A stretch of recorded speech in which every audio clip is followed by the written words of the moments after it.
the king's heart for religious freedom and openness. Again, that Bahrain Declaration is not a small deal.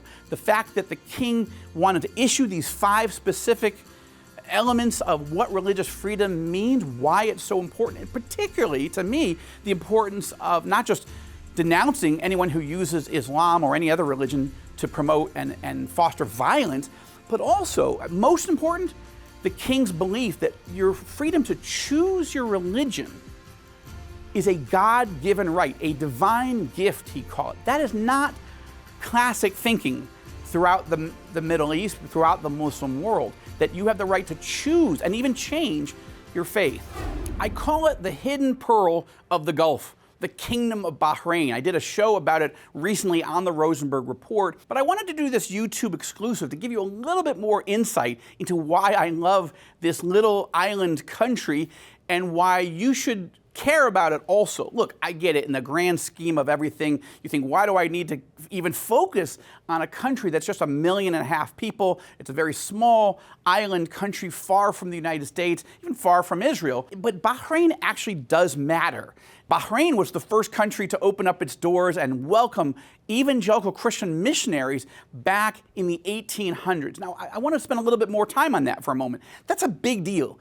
In a Muslim monarchy that is in the heart of the Muslim Middle East, the idea that they didn't have their own independence then, but the leaders would welcome American Christian missionaries who were there to love and to serve, to set up a Christian hospital, to serve the local population, in which there were a lot of diseases, a lot of health issues, and this was the first hospital of, not just a Christian hospital, of any type of hospital with modern medicine at that time, the first one that was built, then a Christian school and a church.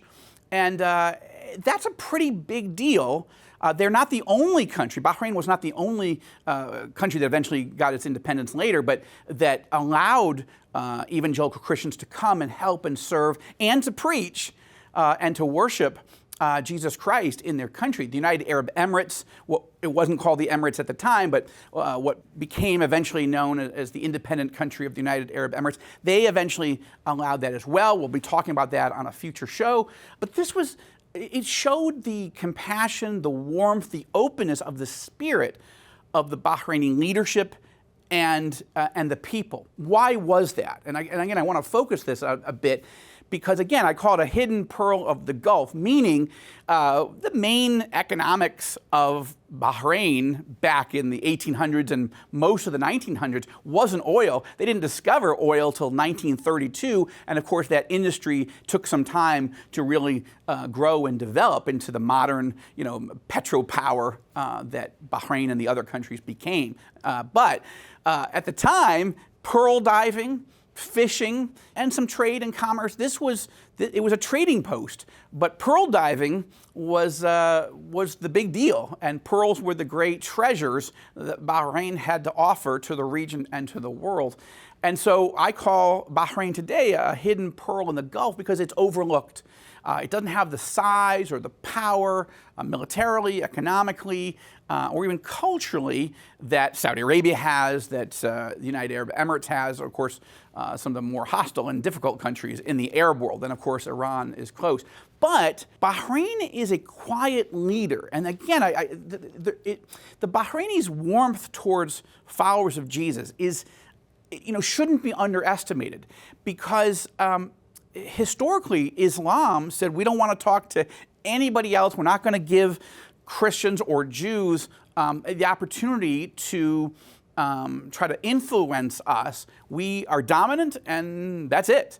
But why? What was it in the character, the spirit of the Bahraini leaders back in the 1800s and continuing right up to today that has allowed for this openness? And I think the answer is that Bahrain saw itself as needing to be connected to the outside world, right? When the Saud family built Saudi Arabia, they considered themselves, or at least they were described by many around the world, as a forbidden kingdom, meaning the Saudis were in charge, in control of, in possession of Mecca and Medina, the two holiest, most sacred cities within Islam. And as the custodians of the epicenters of Islam, they were rather intolerant of any other religion, any other faith. That is changing in Saudi Arabia today. But again, for centuries, Saudi Arabia was considered the forbidden kingdom, not one that was welcoming to other people, certainly not welcoming to Jews and Christians coming to visit and set up churches and so forth. There were some churches there, and there were some Christians and Jews that would come through and trade, but you couldn't set up Christian hospitals and new churches and preach the good news of Jesus. That was not allowed in Saudi Arabia. Why was it allowed in Bahrain? Not because they believed in the message of Christianity, certainly not at the top, but because they understood that they needed to and wanted to be connected to the rest of the world. They could not afford, as a little island nation, actually it's a bunch of islands that are sort of clumped together, they couldn't afford to be a forbidden kingdom. They needed to be open. The only way to trade with the Persians and other Arabs and with people from India and the Far East and Africa was to make people feel welcome in Bahrain. And that meant that they not only needed to feel welcome to do business there and to visit there and maybe even live there for a period of time, but they had the freedom and the welcomeness, the warmth of being allowed to worship their God and set up institutions of worship and even teaching for Christianity or for other faiths. In fact, it's not just Christianity and Judaism that were welcomed. The first Hindu temple in the region was built in Bahrain, but with the permission of the emir. At the time, they didn't call it a king, they called the leader an emir. But this tells you this open spirit. And I think it's a spirit that is also reflected in the leadership and the people of the United Arab Emirates, just down the Gulf, just a ways, where I've also spent actually a lot more time than I've even spent in Bahrain. In the United Arab Emirates, again, it was a fishing and trading port. It's actually, the United Arab Emirates is actually 7 different sort of mini kingdoms, emirates, all united in a federal system. That's why they call it the United Arab Emirates. For a long time, both of these nations were under British sovereignty. They were British colonies, and both received their independence, I believe it was 1971. But this is important to understand about Bahrain, this welcomeness, this openness, because they knew they wanted and needed to be connected to the outside world in a way that Saudi Arabia did not. So not only were they open to Christians and to Jews, but they were also open to the United States. When the United States won World War II, they began relations in a much more focused way with Bahrain and the UAE. Obviously, the British were still in charge in the post-World War II era in Bahrain, but in 1971, when Bahrain declared its independence, the United States began to work with Bahrain to say, listen, we would love to establish a naval base. And that naval base became the headquarters for the U.S. Fifth Fleet. Super important to have U.S. presence there. And again, this was a big deal because when you have a threat from the Iranian apocalyptic, tyrannical regime just 100 miles away across that Gulf, when you're that close, 100 miles away from Iran, and Iran has 80 million people, and you have 1.5 million people, you have a real risk. And that's why the Bahraini leadership and people wanted a close relationship with the United States. They didn't want the colonialist history to continue with the British, but they did want the power, the might, the security of the United States. And so giving the United States the right to build that naval base for the Fifth Fleet was a big deal, and that continues to be sort of the tip of the spear, as it were, in U.S. force projection in the Middle East and sort of our first line of defense, both against Iranian aggression in the region, but also U.S.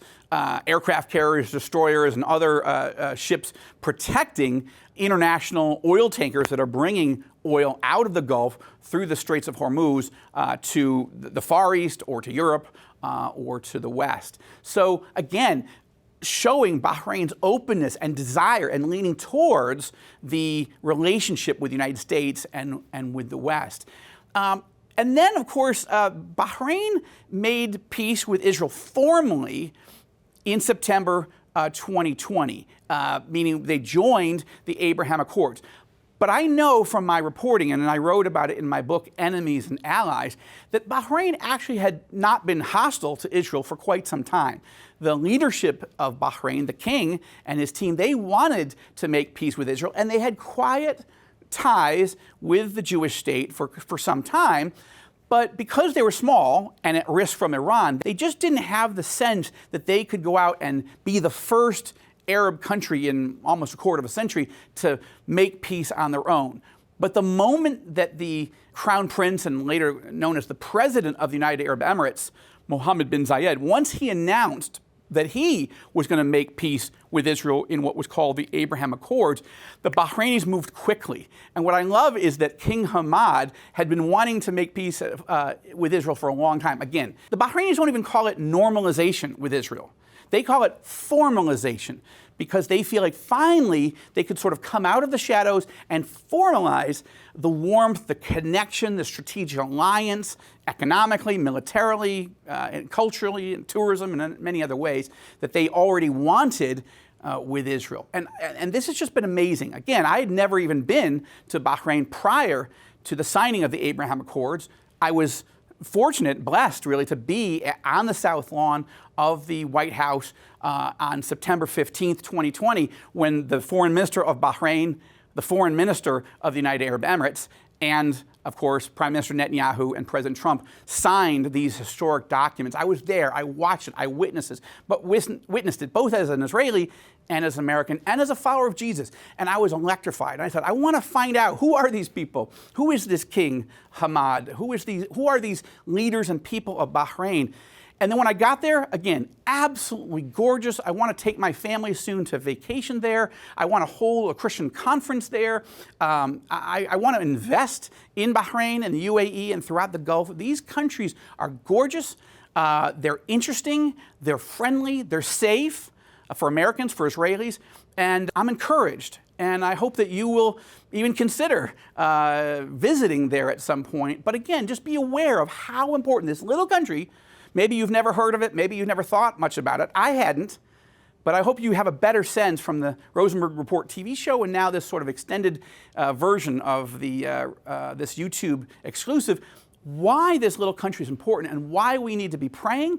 And again, of course, the last point is the king's heart for religious freedom and openness. Again, that Bahrain Declaration is not a small deal. The fact that the king wanted to issue these 5 specific elements of what religious freedom means, why it's so important, and particularly, to me, the importance of not just denouncing anyone who uses Islam or any other religion to promote and foster violence, but also, most important, the king's belief that your freedom to choose your religion is a God-given right, a divine gift, he called it. That is not classic thinking throughout the Middle East, throughout the Muslim world, that you have the right to choose and even change your faith. It doesn't mean the Muslim king of Bahrain wants everybody to become followers of Jesus as Christians. I get that.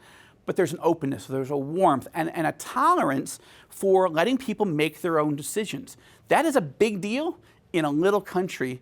And I love Bahrain. I call it the hidden pearl of the Gulf.